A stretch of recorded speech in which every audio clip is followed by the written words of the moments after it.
next reader, Bobby Snyder, would ask his parents not to wash his mouth out with soap due to the coarse language they are about to hear. Give it up for Bobby Snyder.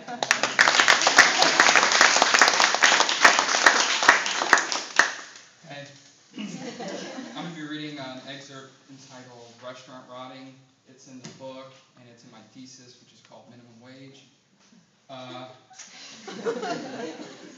It's a workplace memoir. And in this, I'll be reading about the 3 different types of people I used to work with.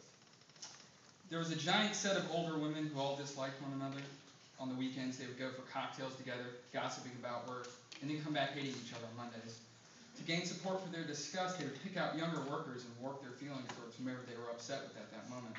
They felt like someone wasn't doing their job correctly. Instead of confronting them, they would confront the people that worked around them. The older women's agenda would be to beat into everyone else exactly what that person was doing wrong. They were always the catalyst for someone being fired. Because I was new and hadn't properly formed my own opinions of everyone, I was loved by all the older women. The onslaught and whining I heard from them can be considered a new form of verbal torture. I smiled and laughed and called out the food when I had it ready. They gossiped. I called out the orders. They gossiped. This is how it went for months. Eventually, I broke down and started talking shit back to them. She definitely takes too many breaks. He thinks he's the boss. She's a bitch. He's got to be gay. She should quit. I became an older woman. The next group was the majority of the employees, the middle-aged, the divorced, and the managers. This group made sure the older women had all the necessary complaints to keep their hate energies running and their false teeth chattering. This group was called lifers, people who were going nowhere in life or the company. They were in an underpaying position that maintained 45-plus hours a week. Because their lives were miserable, they made sure ours were too. 3 of my managers were lifers. They were the few who decided a pay raise without benefits was a smart idea. In my free time, I made up nicknames for them. Jersey Shore was a delusional, high-strung, picky woman who managed the bar and radiated her life's discontent upon anyone she worked with. She was the only one that had redeeming qualities after you got to know her, but the first few months, she was vicious. Ms. Head, the kitchen manager, a woman who was wasting her college degree, smoked pot and washed dishes all day while the rest of us had to listen to her gripe about what everyone else was griping about. The restaurant manager, Sir Match-a-Lot, thought he was down.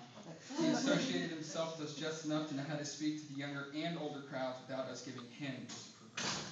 His former life of hard liquor, hard drugs, and one-night stands was redesigned into what he considered a model manager, tucking his Adidas polo shirts into his Dr. slacks and making sure his shoes coordinated with his socks and belts.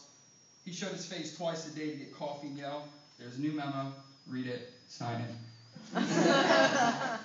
The rest of us, we were the youth, we were the vibrant, we were the ones who were really fucked up. None of us had college degrees, some of us had high school diplomas, some of us lived in halfway houses, some of us had been to prison, none of us were paid enough. Without us, the restaurant would crumble. We were the ones who got on our hands and knees, scrubbing grill grease, scraping dead cockroaches, running the cash registers, pulling cartloads of trash, filing our lives away under category marked lifer. We became everything that restaurant needed. We drank too much, we worked too much, and for some reason we cared too much. When we got off of work, we coped, and we coped, and we coped. We took shots at work, and some smoked pot at work. We picked up each other's shifts. We worked an extra hour so someone could get an ultrasound done. We drove the ones with DUIs to and from work, and at the end of the day, we were the ones with shit-stained fucking pants and sweat-stained fucking shirts, running as fucking quick as we could through cars. Thank you.